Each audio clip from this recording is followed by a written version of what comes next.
النهارده ان شاء الله هنتكلم في مواضيع كتيره جدا.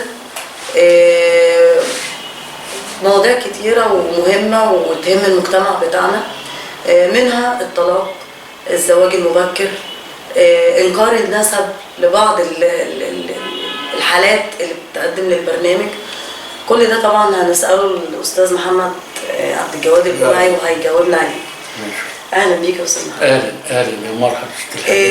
اول فقره هنتكلم فيها عن كثره الطلاق. والله كثره الطلاق النهارده بسم الله الرحمن الرحيم والحمد لله والصلاه والسلام على سيدنا رسول الله.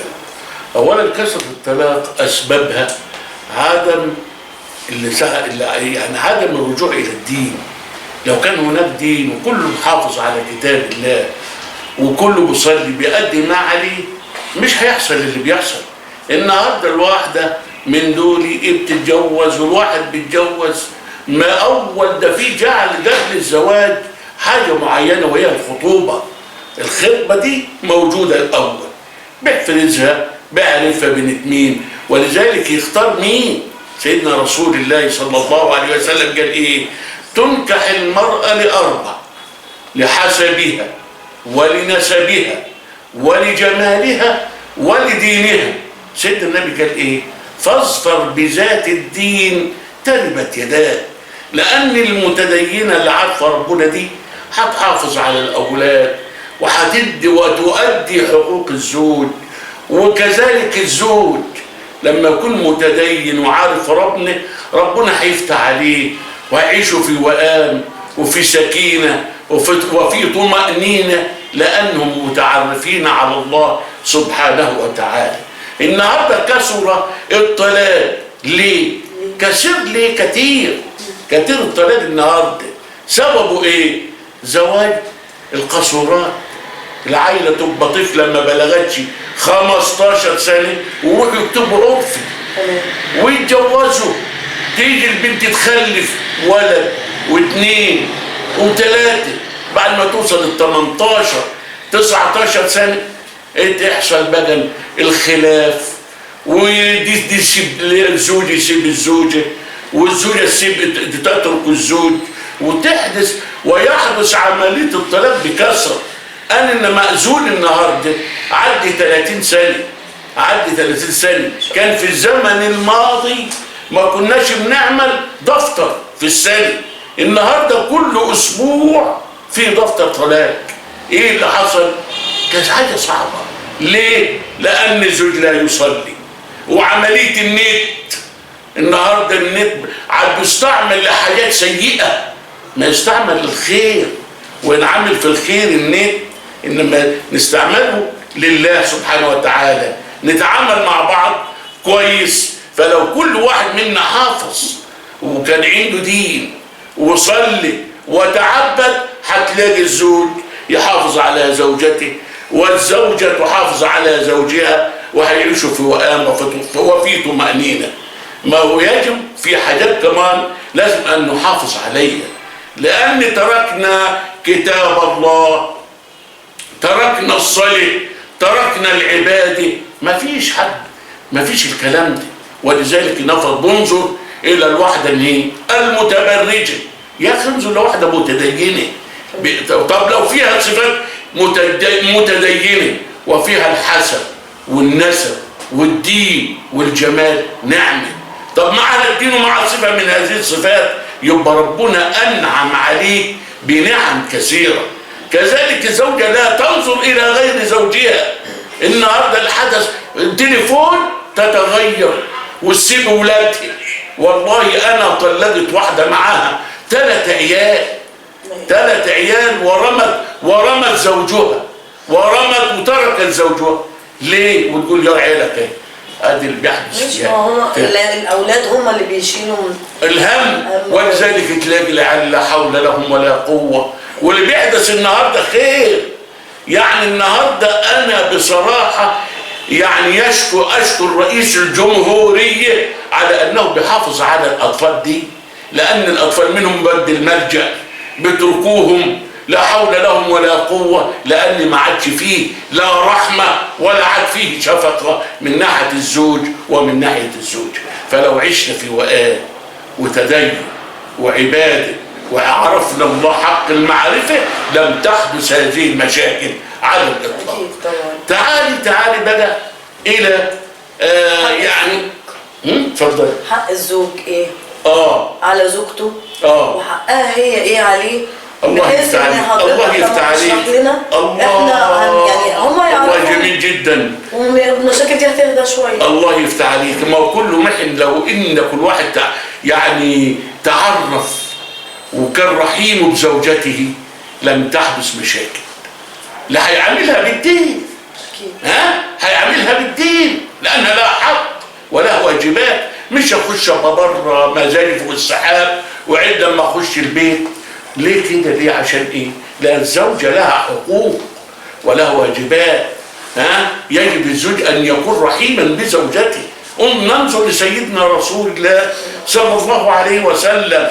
كان صلى الله عليه وسلم يشرب من المكان الذي تشرب منه زوجته. شوف سيدنا النبي في يوم متجوز اكثر من واحده. في مره السيده عائشه بتقول له يا رسول الله أريد أن تظهر أمام نسائك بأنني أفضل النساء إلى قلبك. ماذا فعل سيدنا رسول الله؟ ما هو النبي بيحب السيدة عائشة فعلا. وكان سيدنا ماذا فعل سيدنا رسول الله؟ أعطى السيدة عائشة درهم ثم رجع إلى نسائه وأعطى لكل واحدة منهن درهم. وثم في اليوم الثاني قال للسيدة عائشة يا عائشة ادعي نسائي احضريهم. فماذا فعلت السيدة عائشة؟ دعت النساء وحضروا إلى سيدنا رسول الله صلى الله عليه وسلم. فقال السيدة عائشة يعني هي يعني لا هتقول يعني فاكر سيدنا النبي هيقول انت اللي بحبك بس. فقالت يا رسول الله. قال لها نعم يا عائشة من أحب النساء إلى قلبك؟ شوف سيدنا النبي قال من أعطيتها الدرهم. شوف سيدنا النبي صلى الله عليه وسلم. فيجب أن نقتدي برسول الله. سيدنا رسول الله في مرة مسافر مع السيدة صفية زوجته. فكانوا راكبين الجمل كل واحد راكب جمل السيدة صفية اتأخر. فلما اتأخر كان بطيء وصلت لسيدنا النبي صلى الله عليه وسلم. لما وصلت لسيدنا النبي الدموع نزلت منه. دموعها نزلت. طب ماذا فعل سيدنا رسول الله؟ أتى على دموعها ومسحها بيديه صلى الله عليه وسلم. فيجب أن نكون يجب على الواحد منا أن يكون رحيما بالزوجة. الزوجة ما هيش عبد عاملها كده بعمل القسوة. يا أخي أحسن إلى الناس. الإمام يعني شعر يعني بيت من الشعر بيقول إيه؟ أحسن إلى الناس تستعبد قلوبهم فطالما استعبد الإحسان إنسانا. يعني الواجب منا إن احنا يكون في قلوبنا الرحمة والشفقة إلى الزوجة. الراجل يكون صالح. ما هو لو بيصلي هيخاف عليه. لو بيصلي هيخاف على زوجته. ولذلك شوف أحد من الصالحين تزوج بامرأة سيئة الخلق جعلت النهار ليل والليل نهار. فواحد بيقول له ايه يا اخي طلقها؟ قال اطلقها اخاف ان اطلقها خوفا من ان تؤذي غيري. شوف راجل صالح. اطلقها ازاي؟ خوفا من ان تؤذي غيري. فالصبر على الزوجه المعاشره الحسنه. تلاقي الارزاق جاي ورب خشوا الاثنين الجنه عشان معاملتهم حلوه. ليه؟ لانهم مع رب العباد. شوف سيدنا سليمان فمره ربنا مسخر ما كان ربنا مسخر له الريح ومسخر له يعني كل حاجه الرياح ومسخر له حاجات كتيره. فمره سيدنا سليمان كان راكب السحابه قام وهو ماشي كده بيجي اثنين راجل ومراته يعملان في الحق ولكن بيتدعبوا بالاسلوب الحلو. قام الهوى سمع اذن نبي الله سليمان امر السحابه ان تنزل فنزلت. قام سيدنا سليمان قال لهم ايه؟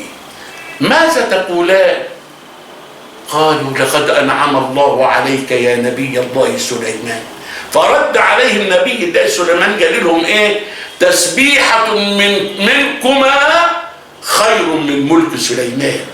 شوف تسبيحة منكم بعد انتم عايشين في وئام وحب في الله خير من ملك نبي الله سليمان. شوف نبي الله سليمان. فالواجب ايه؟ الزوج يكون رحيم بيه، رحيم بالزوجة، مش في قلبه القسوة.